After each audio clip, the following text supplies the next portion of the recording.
በስመ አብ ወወልድ ወመንፈስ ቅዱስ አሐዱ አምላክ አሜን። ክቡር አባታችን መልአከ ምሕረት ቀሲስ ሰሎሞን ታረቀኝ የዚህ ታላቅ ደብር አስተዳዳሪ፣ ክቡር አባታችን ቆሞስ አባ ገብረ መስቀል የዚህ የደብሩ ስብከተ ወንጌል ኃላፊ፣ ላይካነ ምስጢር ስዩማን እግዚአብሔር ዲያቆናት በአርባ በሰማንያ ቀናችሁ አባ አባት ብላችሁ እንድትጮሁ የልጅነትን መንፈስ የተቀበላችሁ ምዕመናት ሕፃናትም ጭምር ወደደንና አፈቀረን እስከ ሞት ድረስ በታመነልን በአንድ ልጁ በጌታችን በመድኃኒታችን በኢየሱስ ክርስቶስ ፍጹም ሰላም እንደምንቆያችሁ እንደምንሰነበታችሁ አሜን። ያለ የነበረ ለዘላለም የሚኖር እግዚአብሔር አብ፣ እግዚአብሔር ወልድ፣ እግዚአብሔር መንፈስ ቅዱስ አንድ አምላክ የልባችን የነፍሳችን ንጉሥ ስሙ የተመሰገነ ይሁን። ይሁም የተሰወረ መና ባለበት በንጹህ የወርቅ መሶብ የምትመሰል ማንም በማይደፍረው ብርሃን ውስጥ የሚኖረውን አምላክ በሆዷ የተሸከመች የመዳናችን ምልክት የእናታችን የድንግል ማርያም ጸጋና ቃል ኪዳን አይለየን። እግዚአብሔር የሰጠን የትምህርታችን ርዕስ መጻጉዕ የሚል ይሆናል። የዮሐንስ ወንጌል ምዕራፍ 5 ከቁጥር 1 ጀምሮ እስከ 6 ያለውን የመጽሐፍ ቅዱስ ክፍል አንድ ጊዜ አነብላችኋለሁ። ከዚህ በኋላ የአይሁድ በዓል ነበረ። ኢየሱስም ወደ ኢየሩሳሌም ወጣ። በኢየሩሳሌምም በበጎች በር አጠገብ በዕብራይስጥ ቤተ ሳይዳ የምትባል አንዲት መጠመቂያ ነበረች። 5 መመላለሻ ነበረባት። በእነዚያ ውስጥ የውሃውን መንቀሳቀስ እየጠበቁ በሽተኞችና ዕውሮች፣ አንካሶችም ሰውነታቸውም የሰለለ ብዙ ሕዝብ ይተኙ ነበር። አንዳንድ ጊዜ የጌታ መልአክ ወደ መጠመቂያይቱ ወርዶ ውሃውን ያናውጥ ነበረና። እንግዲህ ከውሃው መናወጥ በኋላ በመጀመሪያ የገባ ከማናቸው ካለበት ደዌ ጤናማ ይሆን ነበረ። በዚያም ከ38 ዓመት ጀምሮ የታመመ አንድ ሰው ነበረ። ኢየሱስ ይህንን ሰው ተኝቶ ባየ ጊዜ እስካሁን ብዙ ዘመን እንዲሁ እንደነበረ አውቆ ልትድን ትወዳለህን? አለው። ደዌውም ጌታ ሆይ፣ ውሃው በተናወጠ ጊዜ በመጠመቂያይቱ ውስጥ የሚያኖረኝ ሰው የለኝም፣ ነገር ግን እኔ ስመጣ ሳለሁ ሌላው ቀድሞኝ ይወርዳል ብሎ መለሰለት። ኢየሱስ ተነሳና አልጋህን ተሸክመ ሂድ አለው። ወዲያውም ሰውየው ዳነ፣ አልጋውንም ተሸክሞ ሄደ ይላል። የቃሉ ባለቤት አምላካችን እግዚአብሔር ነውና የቃሉን ፍቺ ደግሞ እንዲያብራራልን ጥበቃው በዙሪያችን ማዳን በረከቱ በመካከላችን እንዲሆንልን እግዚአብሔር ተናገረ እኔ ደግሞ ሰማሁ እንድንል ጸጋው እንዲበዛልን ሕልውናው እንዲሰማን ቅዱስ ፈቃዱ ይሆንልን። ርዕሳችን መጻጉዕ የሚል ነው። መጻጉዕ ማለት ድዊ፣ ሕመምተኛ፣ በሽተኛ ማለት ነው። እንግዲህ ስለ በሽታና ስለ ሕመም ካነሳን በሽታና ሕመም ወደዚህ ዓለም የመጣው በኃጢአት ምክንያት ነው። አዳምና ሔዋን በበደሉ ጊዜ ሕመም የተባለ በሽታ የተባለ ነገር ወደዚች ዓለም ገብቷል። ታዲያ በሽታ በብዙ አይነት መልኩና በብዙ አይነት መንገድ ወደ ሰዎች ይመጣል። ከትምህርቱ ወይም አሁን ካነበብነው ከታሪኩ አስቀድመን እንደ መግቢያ ስለ በሽታ የተወሰነ ነገር ለማየት እንሞክራለን። ምክንያቱም የዐቢይ ጾም 4ኛው ሳምንት ጌታችን መድኃኒታችን ኢየሱስ ክርስቶስ ሕመምተኞችን በሽተኞችን ከራሱ በሆነው ጥበብና ኃይል ያዳነበትን ሁኔታ ቤተ ክርስቲያን የምታስብበት ወቅት ስለሆነ ስለ በሽታ እንደ መግቢያ የተወሰነ ነገር ለማየት እንሞክር። እንግዲህ በሽታ በምን አይነት መልኩ ነው ወደ ሰው የሚመጣው ካልን የተወሰኑ ነጥቦችን ለማየት የመጀመሪያው ከጥንቃቄ ጉድለት የተነሳ ሰው ሊታመም ይችላል። መጽሐፍ ቅዱስ አስተዋይ ጋርድህ ጥበብም ይጠብቅህ ነው የሚለው። ስለዚህ ሰው በጥንቃቄ መኖር ካልቻለ፣ በማስተዋል መኖር ካልቻለ፣ ልኩን ካላወቀ በቀላሉ በበሽታ ይወድቃል ማለት ነው። ዓለሙን እንደምታውቁት ዓለሙ የልኬት ዓለም፣ የሜትር ዓለም፣ የሊትር ዓለም ነው። ከልኩ ስናልፍ በቀላሉ እንጎዳለን። አባ ብሶይ የተባሉ አንድ አባት ምን ብለዋል? ከልክ ያለፈ ነገር ሁሉ ከሴጣን ነው ብለዋል። ስለዚህ ሰው አብዝቶ የሚበላ አብዝቶ የሚጠጣ በአንጻሩ ደግሞ በቂ የሆነ እንቅስቃሴ የማያደርግ ከሆነ በቀላሉ ሊታመም ይችላል። እንደምናውቀው አሁን ጊዜው እጅና እግርን የሚያሳርፍ ብዙ ቴክኖሎጂ አለ። አእምሯችን ግን ቢዚ ነው። ስለዚህ ካለመንቀሳቀስ የተነሳ ረጅም ጊዜ ከመቀመጥ የተነሳ ሰዎች ሲታመሙ እናያለንና ከጥንቃቄ ጉድለት የተነሳ ሕመም ይመጣል። ይሄ ብቻ አይደለም፣ ከዕድሜም አንጻር የሚመጣ ሕመም አለ። መቼም ሰው በኖረ ቁጥር እየበረታ ነው እንዴ? እየደከመ ነው የሚመጣው። እንደው መኪና ብዙዎቻችን እንነዳለንና እንደው አንድ ጥያቄ ብጠይቃችሁ አንድን መኪና ለ50 ዓመትና ለ60 ዓመት ብትነዱት ምን ያህል ጊዜ ጎማ ተቀይሩለታላችሁ? ምን ያህል ጊዜ ዘይት ይቀየርለታል? ብዙ ጊዜ አይደለ? ስለዚህ 70 እና 80 ዓመት የተራመደ እግር ቢታመም እኮ አግባብ ነው። በሀገራችን ወፍጮ እንኳን ድንጋይ ይቀየርለታል አይደል? 50 ዓመት የፈጨ ጨጓራ ቢታመም እኮ አግባብ ነው ወገኖች። ስለዚህ ከእድሜ ጋር ተያይዞ የሚመጣ ህመም ስላለ በቅጡ ታክሞ አይናችን ከደከመ መነጽር ማድረግ፣ ጉልበታችን ከዛለ በትርም ከሆነ መያዝ ያስፈልጋል። አንዳንድ ህመሞችን መቀበል አለብን ወገኖች። የማይድን የማይፈወስ እስከ ሞት ድረስ የሚቆይ ህመም አለ። ኤልሳ በሚሞትበት በሽታ ተያዘ ተብሎ እኮ ነው የተጻፈው። ስለዚህ ለጥሪም የሚሆን እስከ ሞት ድረስ የሚቆይም ህመም አለ ማለት ነው። ስለዚህ ሰው ከእድሜው መግፋት የተነሳ ሊታመም ይችላል። የሰው እድሜው 70 እና 80 ነው። ከዛ በኋላ ግን ለድካም ነው ብሏል ቅዱስ ዳዊት። ይሄ ብቻ አይደለም፣ በአደጋም ምክንያት ሰዎች ይታመማሉ። የምንኖርበት ዓለም መቼም የመከራ ዓለም ነው። በዓለም እስካላችሁ መከራ አለባችሁ፣ ግን አይዟችሁ እኔ ዓለምን አሸንፌዋለሁ ተብሎ ነው የተጻፈው። ስለዚህ የምንኖረው ገነት ላይ አይደለም፣ የምንኖረው መንግስተ ሰማያት ላይ አይደለም። የምንኖረው በዚች በቆሰለችውና በደማችሁ ብዙ ውጣ ውረድ ባለባት መከራና አደጋ በበዛባት ዓለም ላይ እስከኖርን ድረስ አንዳንድ ጊዜ ከአደጋ የተነሳ ህመም ሊመጣ ይችላል። ወፍጮ ቤት የገባ ሰው እኮ ቢያንስ ትንሽ ዱቄት በልብሱ ሳይዝ እኮ አይወጣም። እቺም ዓለም የመከራ ዓለም ናት ከተባለ አንዳንድ ጊዜ በአደጋ ምክንያት ህመም ሊከሰትብን ይችላል። በመኪና አደጋ፣ በስራ ቦታ አደጋ ተከስቶ ህመምተኛ ሊያደርገን ይችላል። በዚህ ምክንያት ሰዎች ይታመማሉ። ይሄ ብቻ አይደለም፣ በመድኃኒት ምክንያትም ሰዎች ይታመማሉ። እንደምናውቀው የዚህ ዓለም መድኃኒት ጎንዮሽ ጉዳት አለ፣ ወይም ሳይድ ኢፌክት እንደምንለው። መድኃኒት ሁሉ እኮ ሙሉ መፈውስ አይሰጥም። ጨጓራን ሲያድን ጉበትን ይነካል።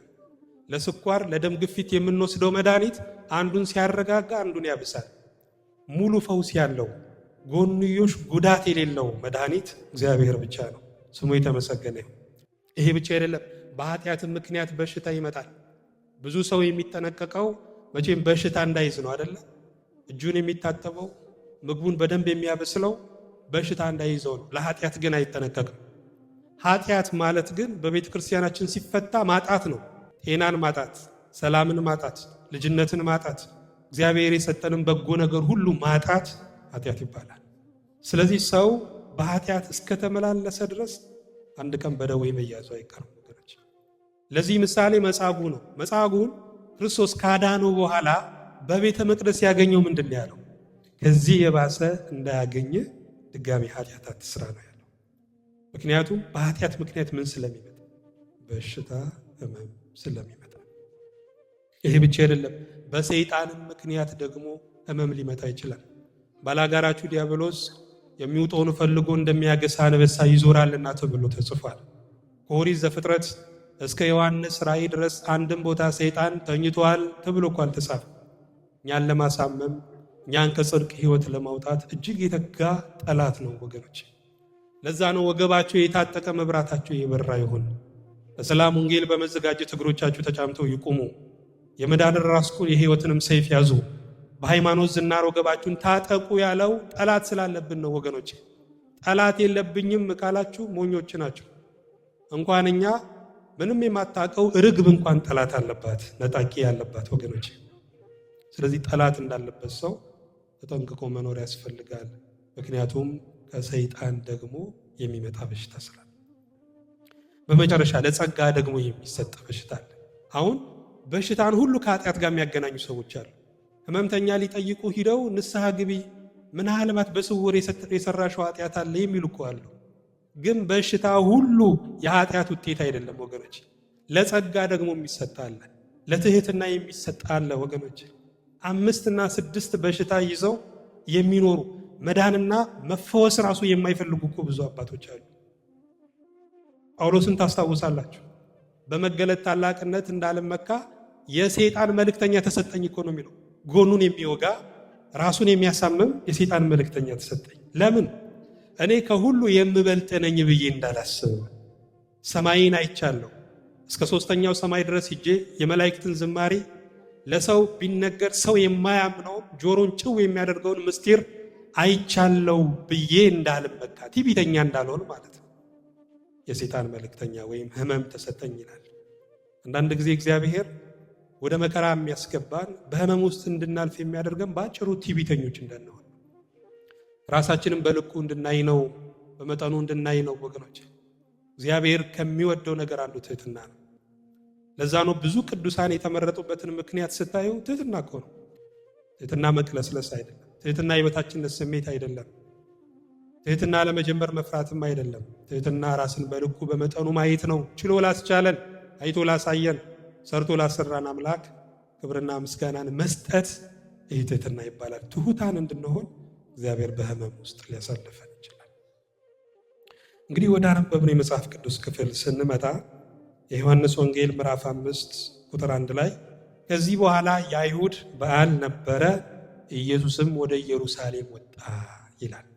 እዚህ ጋር ስለ በዓል ክፍሉ ይናገራል። የትኛው በዓል ነው ብለን ከጠየቅን የቤተ ክርስቲያናችን የትርጓሜ መጽሐፍም አይታወቅም ይላል። ይህ ብቻ አይደለም፣ አንድም ተራ በዓል ነው ይላል። ብቻ ዮሐንስ ይህንን ታሪክ ሲጽፍ በዋናነት ማስቀመጥ የፈለገው ስለ በዓሉ ማንነት አይደለም ወይም ምንነት አይደለም። ክርስቶስ የተረሱትን እንደሚያስታውስ፣ ጠያቂ የሌላቸውን ሰው የለኝም እያሉ የሚጮሁትን ሰዎች ጌታ እንደሚያስታውስ ነው ዮሐንስ ይህንን ለመጻፍ በዋናነት የፈለገው። ስለዚህ አንዳንድ ጊዜ ሁሉን የማወቅ ግዴታ የለብን። ሁሉንም ብናውቅም በእውነት የምንለውጠውም ነገር አይኖርም። በኢየሩሳሌምም በበጎች በር አጠገብ በዕብራይስጥ ቤተ ሳይዳ የምትባል አንዲት መጠመቂያ ነበረች፣ 5 መመላለሻ ነበረባት ይላል። በኢየሩሳሌም በበጎች በር አጠገብ ነው የሚለው። እንግዲህ የጥንት ነገስታት ከተማቸውን ዙሪያውን ቅጥር ቀጥረው ወይም ሰርተው የመጠበቅ ባህል ነበራቸው። በተለይ ነህምያ የኢየሩሳሌምን ቅጥር እንደሰራ በመጽሐፈ ነህምያ ምዕራፍ 3 ላይ ተጽፎ እናገኘዋለን። ታዲያ በሮቹ የተለያዩ ናቸው። የሰረገላ መግቢያ አለው፣ የወታደር መግቢያ አለው።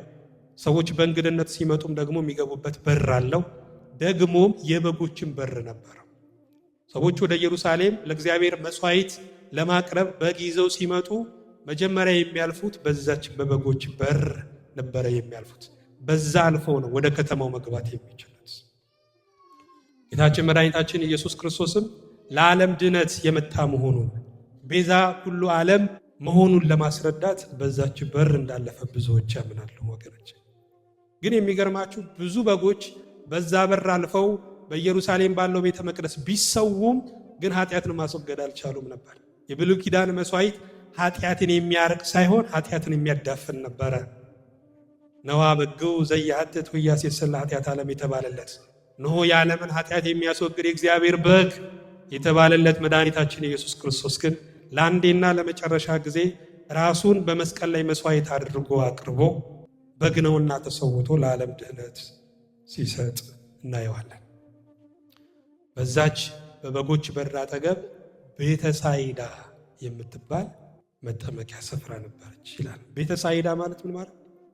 ቤተ ሳህል ማለት ነው፣ የምህረት ቤት። እንግዲህ በይቅርታና በምህረት ቤት ሰዎች ሕመማቸውን ነክሰው ስለ ሕመማቸው እያሰቡ ቁጭ ብለው የእግዚአብሔርን ምሕረት ይጠብቁ ነበር። ቁጥር 3 ላይ በእነዚህ ውስጥ የሆን መንቀሳቀስ እየጠበቁ በሽተኞችና ዕውሮች አንካሶችም ሰውነታቸውም የሰለለ ብዙ ሕዝብ ይተኙ ነበረ። መልአኩ ወርዶ ውሃውን እስከሚያንቀሳቅሰው ድረስ ይጠብቁ ነበረ። ለዛውም ተኝተው። አይገርማቸው? መቼም በዓለም ላይ ትልቁ ትዕግስትን የሚፈልግ ነገር ምንድን ነው ካላችሁ መጠበቅ ነው። መጠበቅ ሰማዕትነት ነው። ያለ ደም ያለ ሰይፍ ሰው ሰማዕት መሆን የሚችለው እግዚአብሔርን በመጠበቅ ነው። መጠበቅ በለሱን የጠበቀ ፍሬዋን ይበላል፣ ጌታውን የጠበቀ ይከብራል ተብሎ አይደል የተጻፈ? አዎ በመጠበቂያዬ ግንብ ላይ ሆኜ እጠብቃለሁ ብሏል ዕንባቆም። መጠበቅ ትልቅ ዋጋ የሚያስከፍል ነው። ግን እግዚአብሔር በጊዜውና በሰዓቱ ምን ይላል? በሰዓቱ ይመጣል። እግዚአብሔር ቢዘገይም የሚቀድሙ የለም ወገኖች። ስለዚህ ተስፋ እንዳትቆርጡ። እነዚህ ሰዎች ተስፋ ሳይቆርጡ ይጠብቁ ነበረ። መልአኩ አንዳንዴ ለምንድን ነው የሚወርደው? የነበሩበት ዘመን ፍጹም ድህነት የተደረገበት ዘመን ስላልሆነ፣ ዘመነ ኩነኔ ዘመነ ፍዳ ስለሆነ የሰው ልጅ በአዳም በደልና ኃጢአት ምክንያት በነበረው እርግማን ውስጥ የሰው ልጅ ስለነበረ መልአኩ አንዳንድ ጊዜ ነበር የሚወርደው። ይሄ ብቻ ጨርሶ አለመቅረቱ ደግሞ ሰዎቹ ተስፋ እንዳይቆርጡ ነው። ድህነትማ ፈውስማ ያለው በአባቶቻችን በነ አብርሃም፣ በነ ይስሐቅ፣ በነ ያዕቆብ ዘመን ነው። በዚህ ዘመን እግዚአብሔር ረስቶናል እንዳይሉ ተስፋ እንዳይቆርጡ እግዚአብሔር መልአኩን ጨርሶ አላስቀረውም ነበር። መቼም የጠላት ትልቁ ውጊያ ምንድነው ካላችሁ ተስፋ ማስቆረጥ ነው አይደል? ዝሆን የሚያድኑ ሰዎች ታውቃላችሁ? ዝሆን የሚያድኑ ሰዎች መጀመሪያ የሚያደርጉት ዝሆኑ የሚደገፍበትን ዛፍ ነው የሚገዘግዙት። ገዝግዘው ትንሽ ሲቀረው ትተውት ይሄዳሉ። ከዛ ዝሆኑ መጥቶ ዛፉን ሲደገፈው ማንም ሳይነካው ተያይዞ ከዛፉ ጋር ይወድቃል። ከዛ የፈለጉትን ያደርጉበታል። ቢፈልጉ ቆዳውን ይገፉታል፣ ቢፈልጉ ጥርሱን ያወጡታል። እኛም ሰይጣን የሚፈታተንን መጀመሪያ ተስፋችንን በመገዝገዝ ነው። ገዝግዞ ትንሽ ሲቀረን ትቶን ይሄዳል። ያኔ ማንም ሳይገፋን ራሳችን እንወድቃለን። ያኔ የቀለድንበትን ያህል ይቀልድብናል፣ ያሾፍንበትን ያህል ያሾፍብናል ወገኖች። ስለዚህ ተስፋ እንዳትቆርጡ። ተስፋ ከሌለው እግረኛ ይልቅ ተስፋ ያለው ሽባ ካሰበበት ይደርሳል ወገኖች። ተስፋ የነገ ዓይን ነው። እግዚአብሔር ይመጣል ብሎ በምህረቱ መጠበቅ ይሄ ተስፋ ይባላል። የሰው ልጅ ቁሞም የሚራመደው ሁለት እግር ስላለው እንዳይመስላችሁ። ሰው ቁሞ የሚራመደው በተስፋው። ሰው ፊቱ የሚያበራው በቅባትም አይደለም፣ በተስፋ ነው ወገኖች። እግዚአብሔር ለዘመናት አባቶቻችንን የመራበት መንገድ ጥበብ ተስፋ ይባላል።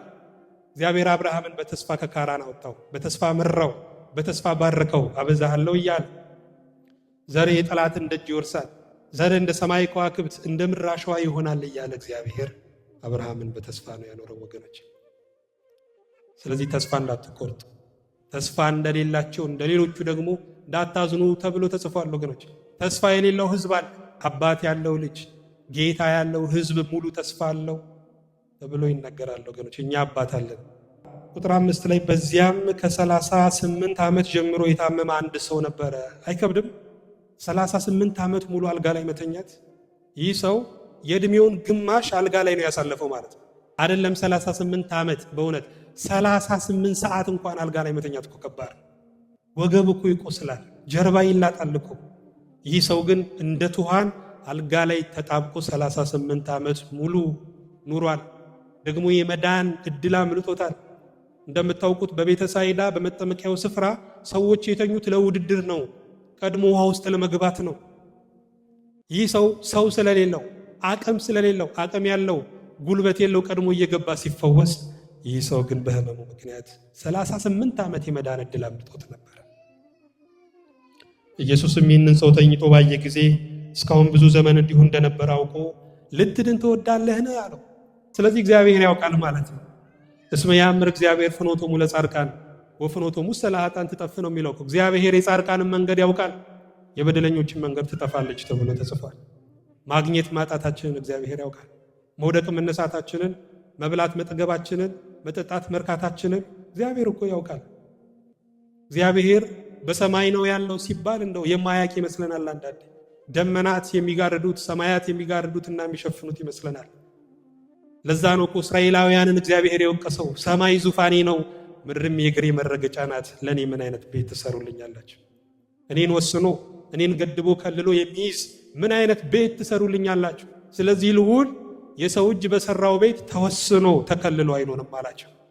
ምክንያቱም እስራኤላውያን ቤተ መቅደሱን ሲቆልፉት በእግዚአብሔር ላይ የቆለፉበት ይመስላቸው ነበር። እግዚአብሔር ያለው በቤተ መቅደስ ብቻ፣ ጸሎትን ልመናን የሚሰማው እኛን የሚያይን በቤተ መቅደስ ብቻ ስለሚመስላቸው፣ እግዚአብሔር ግን እስከ ጓዳ ይመጣል። እግዚአብሔር በልባችን ይላወሳል። ለሱ የሚርቅ የምድር ጥግ የለም። ምልኡ በኩልሄ ነው እግዚአብሔር ወገኖች፣ እሱ ሁሉን ያውቃል። እናቶቻችን አንዳንድ ጊዜ ሲጸልዩ ይሰማል። መድኃኔዓለም አንተ ታውቃለህ ይላሉ። ትልቅ ጸሎት ነው፣ ቀላል እንዳይመስላችሁ። እኔ ምንም አላውቅም፣ አንተ ግን ሁሉን ታውቃለህ፣ ስለዚህ በእውቀት አሳርፈኝ ማለት ነው።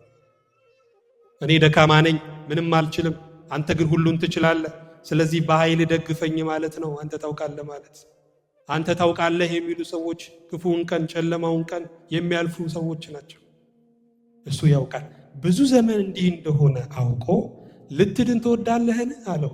አይገርማችሁም? ኃይል አለኝ ብሎ ስልጣን አለኝ ብሎ ወዲያው እኮ አልፈወሰውም፣ ፈቃዱን ጠየቀው። እግዚአብሔር እንዲህ ፈቃድን የሚያከብር አምላክ ነው። እሳትና ውሃ በፊት አቅርቤልሃለሁ አይደለም? ሞትና ሕይወት በረከትና መርገም በፊት አቅርቤልሃለሁ። ወደ ፈለግከው እጅህን ዘርጋ ነው የሚለው። እግዚአብሔርን ቸር የምንለው ለዛ ነው ወገኖች። እግዚአብሔርን ቸር የምንለው በነፃ ምርጫችን ውስጥ ስለሚመራን የፈለግነውን መምረጥ የፈለግነውን መወሰን እንችላለን። መወሰን የማንችለው ውጤቱን ነው፣ መጨረሻውን ነው መወሰን የማንችለው። መጨረሻው የእግዚአብሔር ዙፋን ነው። የመጨረሻው ውጤት የእግዚአብሔር ፍርድ ነው። አሁን ላይ ግን መዳንም ከፈለግን መዳን፣ አለመዳንም ከፈለግን አለመዳንን መምረጥ እንችላለን። ሰው ሁሉ የመንገዱን ፍሬ ይበላል ተብሎ እኮ ነው የተጻፈው። ክፉን መንገድ ከመረጣችሁ የዛን የክፉን መንገድ ፍሬ ትበላላችሁ። መልካምን መንገድ ከመረጣችሁ የመልካምን መንገድ ፍሬ ትበላላችሁ። ሰው መጨረሻውን ለማወቅ ግድ ኑሮ መጨረስ የለበትም።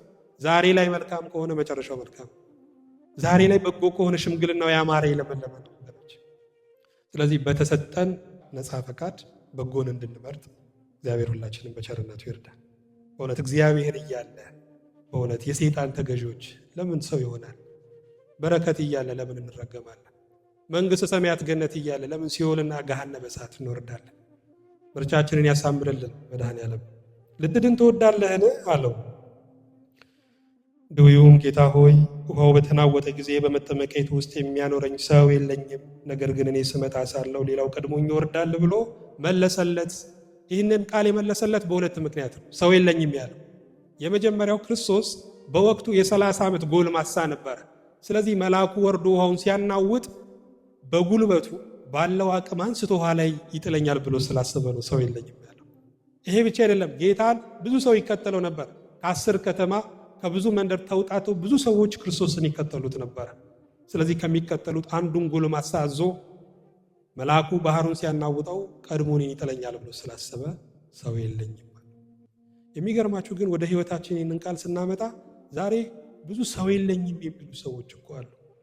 የተራቡ የተጠሙ፣ በደዌ ዳኛ በአልጋ ቁራኛ የተያዙ፣ ሕሊናቸውን ስተው እጅና እግራቸውን በሰንሰለት የታሰሩ፣ በየሆስፒታሉ በየጸበል ስፍራው ጠያቂ ያጡ ህመምተኞች፣ በሰው ሀገር ምን ይዤ ልመለስ ብለው አፍረው የቀሩ የብቻ ነዋሪ፣ ሰው ለሚያውቀው ሁሉ ያለቅስለታል፣ ለዝነኞች ሁሉ ያነባላቸዋል፣ ለብቻ ነዋሪ በር ዘግተው የመከራን ጽዋ ለሚጠጡ ሰዎች ግን የሚያዝን የለም።